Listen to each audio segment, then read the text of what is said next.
There's a man trapped in permanent agony. A loyal dog refuses to leave his side, and anyone who tries to help becomes a threat the dog eliminates. This is SCP-1111, the white dog. A creature of pure devotion protecting its owner from a fate it doesn't understand. It's C-ashing. The man mouths 2 words to Foundation personnel, "Down, boy." But the dog can't hear, and the man can't speak loud enough. This is the story of loyalty becoming torture, of love becoming a prison, of a good dog doing terrible things for all the right reasons. SCP-1111 consists of 2 entities. 111-1, a glowing white dog. Mixed breed, Labrador and German Shepherd traits.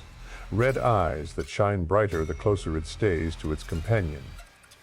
111-2, a person suspended from a tree, wearing an old business suit, constantly moving in distress, gasping for air.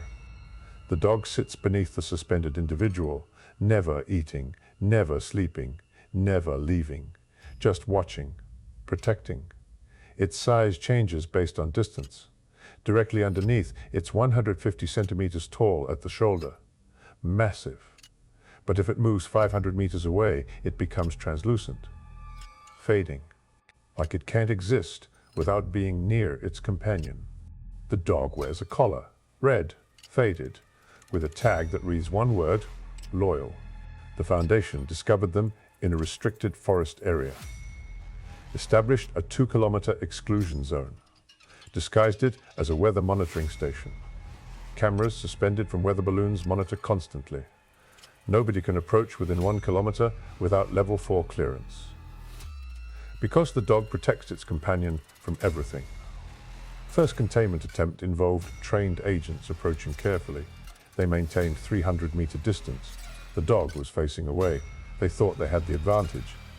But at exactly 300 meters, the dog stood, turned, and defended its companion. Only 1 agent escaped. Subscribe, because what I'm about to reveal about the Second attempt explains why this isn't about a dangerous creature. It's about a tragedy the Foundation can't resolve, and why the suspended individual wants help but can't ask for it. The Foundation tried again, sent multiple personnel from different directions, armed with specialized equipment. The dog defended against all of them. But something crucial happened during this attempt. 1 person got within 50 meters, closer than anyone had ever reached. At that distance, the suspended individual's movements changed, slowed, eyes opened, fixed on the approaching person. Arms lifted in what observers described as a welcoming gesture, like greeting someone, like asking for help. And the individual's lips moved. Cameras captured the words being mouthed, "No, down, boy." The dog didn't hear, couldn't understand, continued defending. The person who got close had to retreat immediately. And the moment they did, the suspended individual went limp again. Back to distressed movements, back to suffering. The Foundation realized something heartbreaking. The dog isn't evil, isn't cruel, it's loyal, protecting its companion from perceived threats. But its protection is what prevents rescue. Its devotion is what perpetuates the situation. The suspended individual is trapped not by enemies, but by the one creature that loves them most. Agent testimony described the dog's behavior during retreat. When agents fled beyond 900 meters, the suspended individual stopped moving entirely. The dog froze, turned its head back toward its companion, stayed motionless for several seconds, then howled once, a sound witnesses described as mournful, and sprinted back. The individual resumed distressed movements the moment the dog returned. The dog can't leave. Its existence is tied to proximity. Moving too far causes both entities distress. The dog must stay close, must protect, must guard, even though that guarding is exactly what prevents help from arriving, even though its loyalty is the source of the continued situation.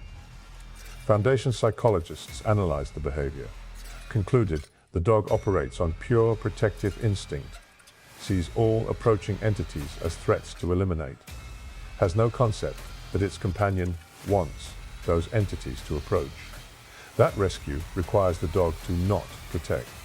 The tragedy is perfect, complete, unresolvable. The dog is doing exactly what good dogs do, protecting its person, refusing to abandon them, staying loyal despite everything.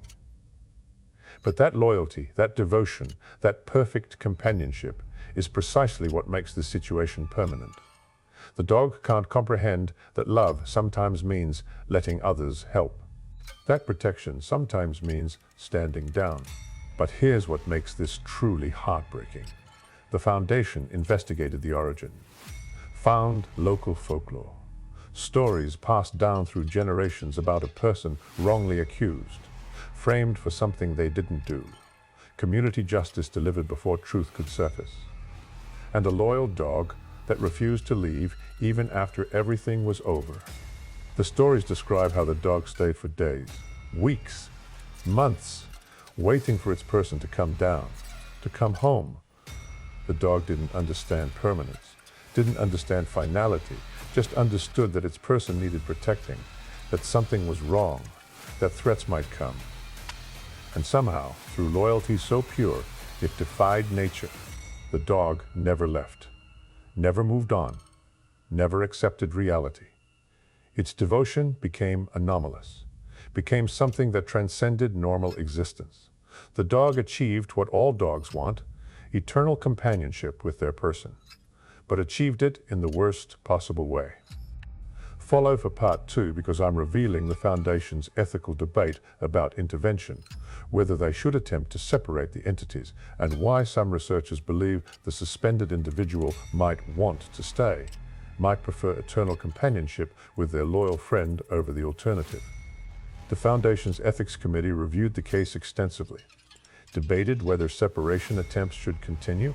Some argued the suspended individual deserves rescue regardless of cost. Others questioned whether rescue is what the individual wants after potentially centuries of companionship with their dog. Recent thermal imaging showed something unexpected. The suspended individual's stress markers decrease when the dog is close, increase when it moves away. Despite the ongoing situation, despite everything, proximity to the dog provides comfort. The companion they had in life remains their companion now, and maybe that matters more than we understand. The Foundation ran audio analysis on the mouthed words.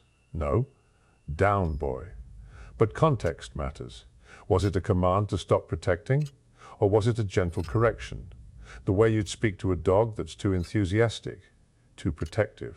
The way you'd say, "It's okay, they're friends," when your dog barks at guests. Some researchers believe the individual isn't saying, "Stop protecting me forever." They're saying these specific people are okay, not rejection, just clarification. Teaching moment. The way you'd correct any dog, with patience, with love, because you understand the dog is trying its best.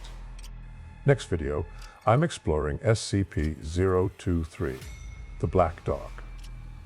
The opposite entity, a dog that brings death to families through supernatural means. Some Foundation personnel believe 023 and 111 are connected, two sides of the same folklore. The black dog that curses, the white dog that guards, both eternal, both tragic, both doing what dogs do, just at scales that transcend mortality. Subscribe now because I'm revealing why the Foundation keeps both dogs classified at the same security level, why researchers who work with one are never assigned to the other, and why those who've seen both report the same thing: the dogs recognize each other's names, react when hearing about the other, like they know each other, like they're completing some eternal cycle, guardian and harbinger, protector and omen, white and black, forever opposed, yet forever linked. The white dog sits beneath its companion, loyal, devoted, eternal, doing what all dogs do, protecting, guarding, loving, never understanding that sometimes love means letting go, never comprehending that devotion can become imprisonment. just being the best dog it knows how to be, forever. Check your local folklore, stories of loyal dogs that never left, white dogs guarding old sites. Because SCP-1111 might not be unique, might be one story among many, might be what happens when a dog's loyalty becomes so pure, so perfect, so absolute, that reality itself bends to preserve it. And all across the world, suspended in tragedy and devotion, other companions might wait. Guarded by white dogs, protected by love, trapped by the very loyalty they inspired. The Foundation watches, documents, and understands they can't solve this, can't contain devotion, can't neutralize love, can only maintain the exclusion zone, prevent others from becoming threats, and let the white dog do what it's always done, what it will always do: guard, protect, stay loyal, forever.